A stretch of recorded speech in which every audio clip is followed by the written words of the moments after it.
This is another section from the Work in Progress New Year's Eve 2016, and this follows sequentially from the section that I've posted here on YouTube with the working title Lower Kitchen. "Did I tell you," he asks, both jacketing, "I'm going to Australia?" And I sense straight away this is not the matter, this is mere marginalia. "End of next month. The Aussie Open, men's final." Sweet. "Very nice. Murray's looking good. Novak will be hard to beat." "Yeah, it's a toughie. I do have this wistful dream, mind you, of one last Federer-Nadal encounter. One decisive, ultimate set-2 between those two grizzled gladiators." "Nadal's only 30. "True, but his knees are nonagenarians, and when he's hurt he doesn't have that murderous wallop. Anyway, just think of the intensity, the pressure. A 5-setter, each on his own brink. For Roger, on one side of the net, the Pantheon's acclamation, and more, much more than that, internal affirmation. And on the other side, all the growling demons of his precedents.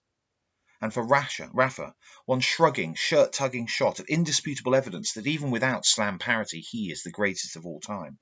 One chance to tarnish Roger's crown for good. Each years past his prime, yet there upon that plexicushion proving ground, before the gawping wonder of the world, both become unbound from mortality, from normality, from the logic of the clock, reshaping space-time with each forehand tick, each backhand talk. Federer serving a tachyon, Nadal returning a relativistic jet, the ball spinning like a dizzy pulsar over and over an infinite net. The equations breaking down, but the players indestructible.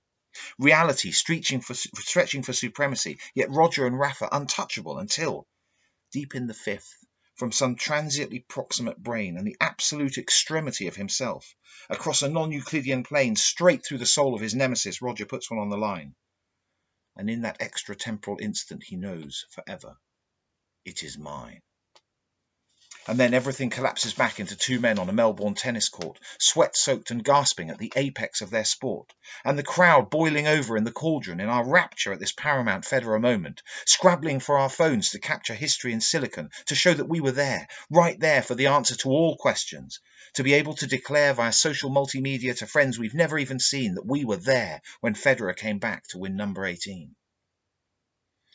And briefly we luxuriate in this sumptuous fantasy, until he takes a champion's draught and, belching, turns to me and in a unison zipped up through the decades of our amity, our insulating, decorating, fond familiarity, we laugh.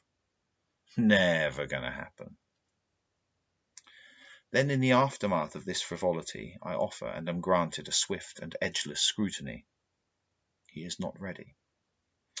"Yeah, I'm going with," and he names a mutual friend, and thence discussion floats about some others in whose times we spend our own. One getting married soon, again, and fretting in the gym about hazardous seating plans and whether she'll stay true to him. One halfway up the Amazon supplying schools for UNICEF. Another halfway down the Nile repairing mines with MSF. One nesting up in Nottingham, a second Sproglet on the way. One out of rehab, back with mum, and doing, so she says, okay. One now a CFO and sick of it and vomitously rich. One high in Hollywood still polishing his elevator pitch. One teaching robots how to love. Another breeding trees that glow. One's blogging on the HuffPo. One's just had 3 pages in Hello. And one? Well, who can really tell? He seems all right, but hard to say when months go by without a word from where he hides himself away. But then he'll pop up, same as ever, life and soul, still perilous to tedium in ways in which our anxious parents caution us. Still riotous, still rumbustious, still much more debauched than debonair. And then again he'll disappear, and who but he knows how or where he greets each second coming down the rails off which he hurls himself with such intemperate zest the ampoules shatter on a sleeper's shelf. He seems all right. We've sometimes joked that we'd find out when he is not, from crazed reports of his demise by some atoning, parting shot, though he's just scoffed that he's worth far too much for him to cash his chips. We would all freeze to death, he says, in such a permanent eclipse. He seems all right. And what of her whom he loved once upon a time? The beauty he sought to beatify with his adoring rhyme. The one who changed his course, the one who specialized his everyday, the one who hooked him through the heart, the one who got away. I've heard she's settled down. She's found a man. She's married now. I've heard her garden giggles and her landing patters. And the years have blurred to blindness the old vision of a different child upon a beach, sunbathed, love-swaddled, made of golden dreams forever out of reach. And though we know that it was right to kill those childish could-have-beens, that lifelong wrongs would have been borne to whom they were in their late teens, it is, nevertheless, a melancholy rectitude to feel, a sadness to thank goodness that that little boy was never real. And how, I ask, at last, are you? What is this troubling, haunting thing upon his back that hunches him? What head-scratching, brow-furrowing, laugh-hollowing predicament is burdening this man of light I've known through all my adult life? Why do you look so sad tonight? He stares at me, then looks away, then back, then into the abyss of his empty cup.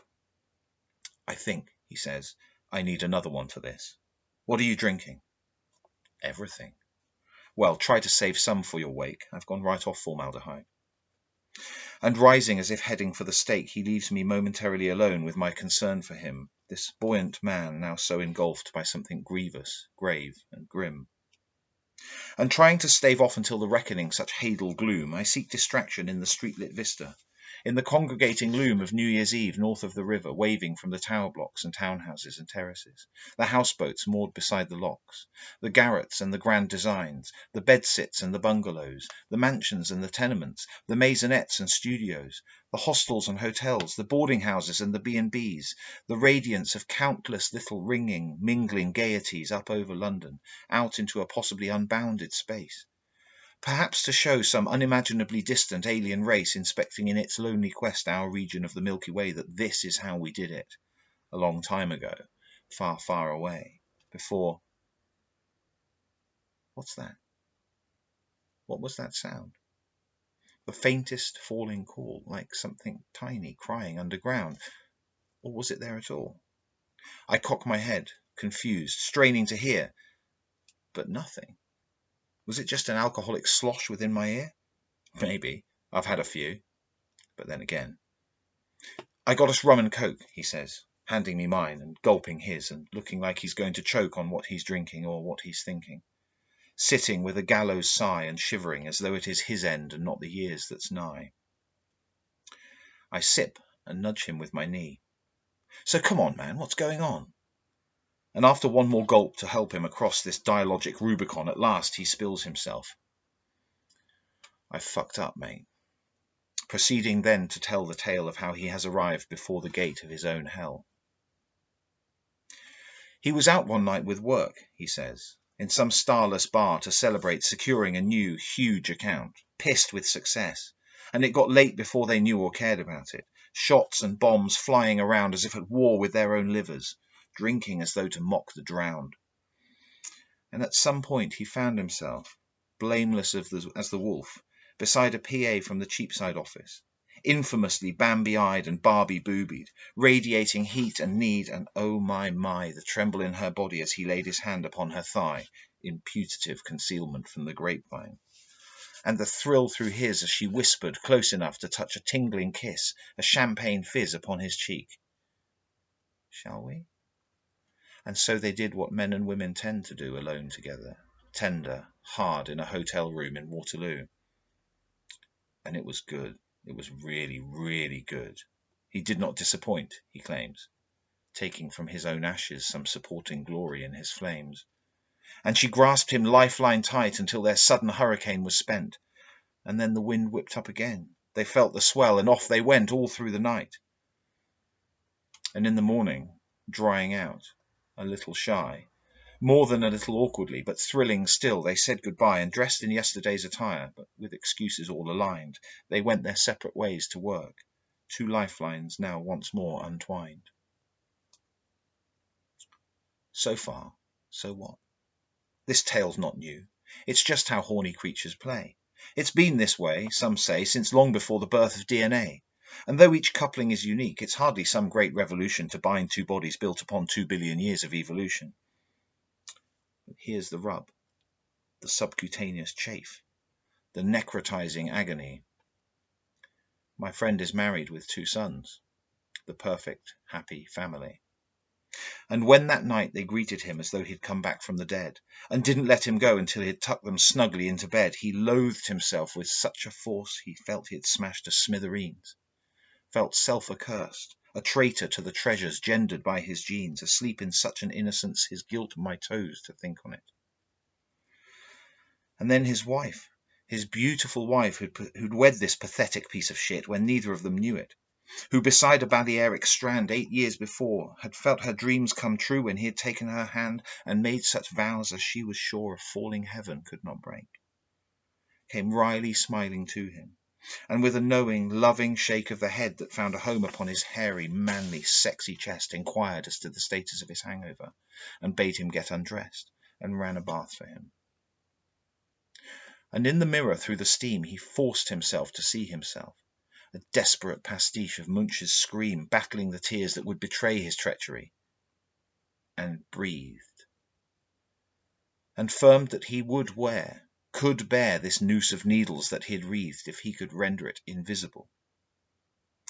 And so he made him a disguise, clothed him in casual calm, a mask to hide his lying eyes, and went back out into the house he'd undermined with his proud tool, treading as gently as would not be questioned, playing it cool as the cucumber in last night's Hendricks. Oh, he'd never drink again, would never play away again, would never stray again, would lock himself away with all that mattered here, his little gollyclops, if only he could get away with this, could catch this sword before it drops. And laid his mouth upon her mouth as if there were no bitterness, and drove a smile out through his eyes, a hologram of happiness, and strove with all his will to keep the truth deep down within, obscene, as his remorse metastasized, each cell within him screaming to come clean, and made a mockery of love to her, and held her through her sleep as though the dawn would tear her from him, terrified to move, to weep, to breathe, lest he should raise the whirlwind he had sown and find himself all blown away in anguished fragments, all alone. But then the morning came, and all was just as it had been before.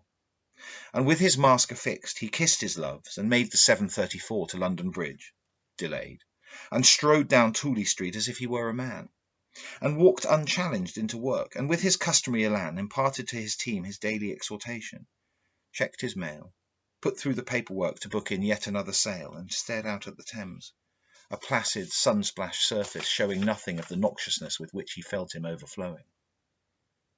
Then lunch, the usual persiflage, the demotic comic crack of folk who just for bants bemoan the burden of their fibre-optic yoke, and PowerPoint in the afternoon, some meetings, and then home again, strong through the throng to get a seat to read the Standard on the train, although the words just bounced back off his mask.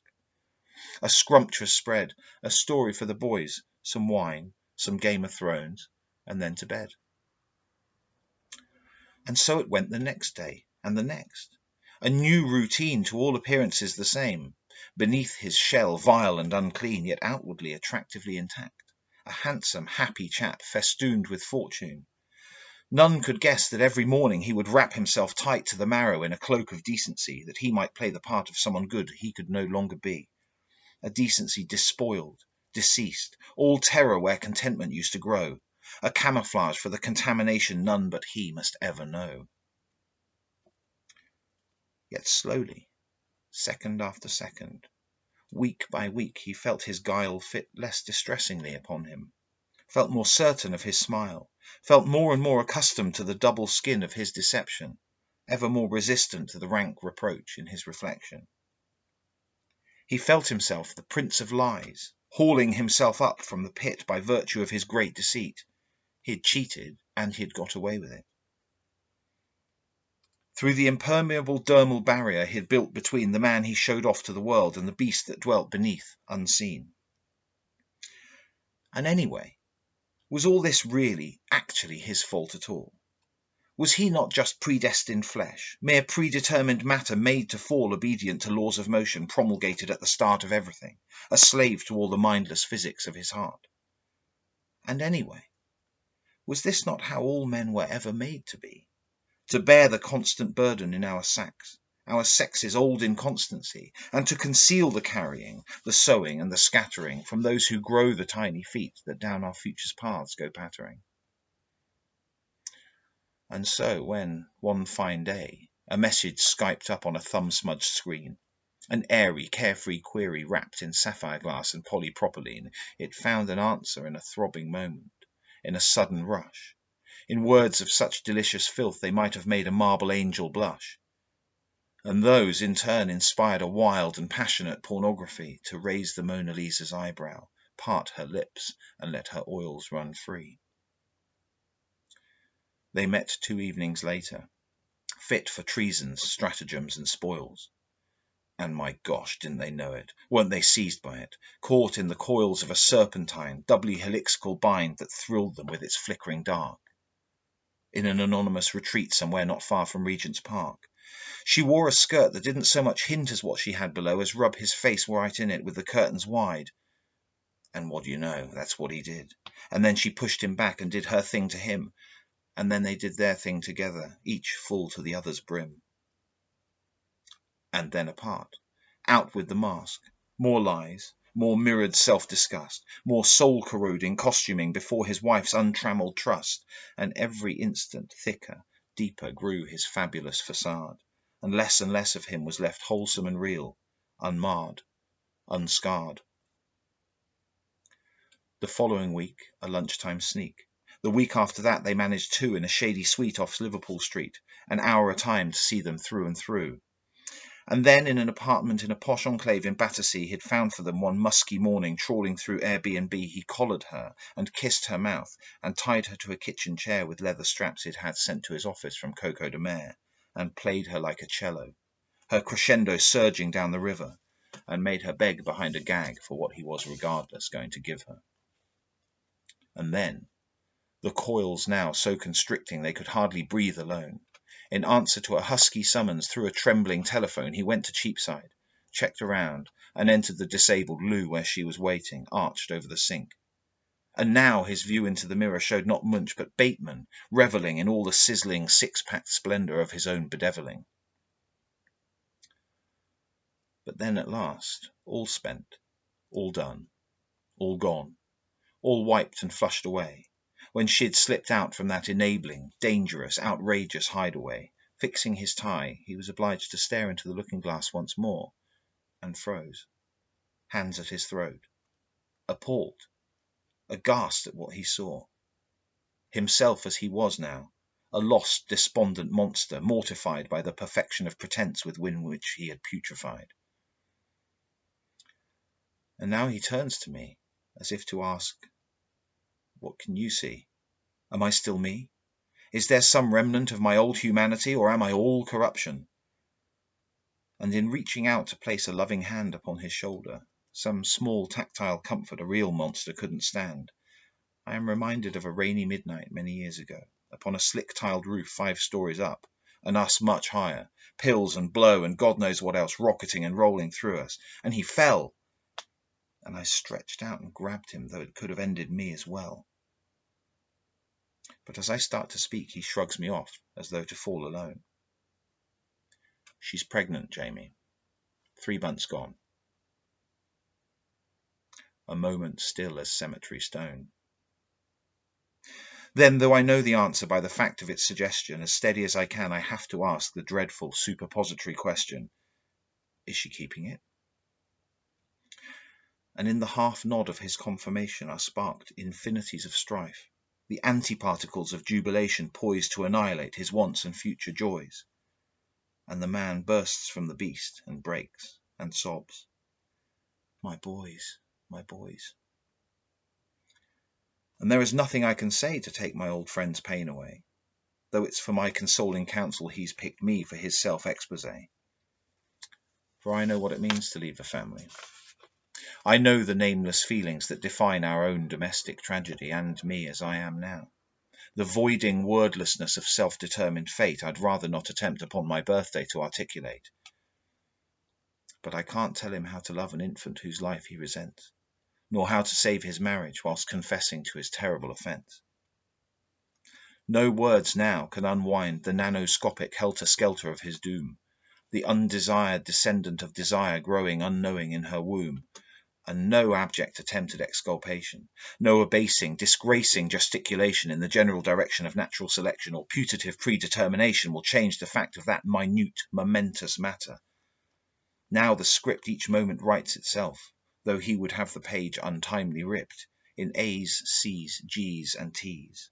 A marvellous and innocent soliloquy 2 million millennia in the making, 6 months from delivery.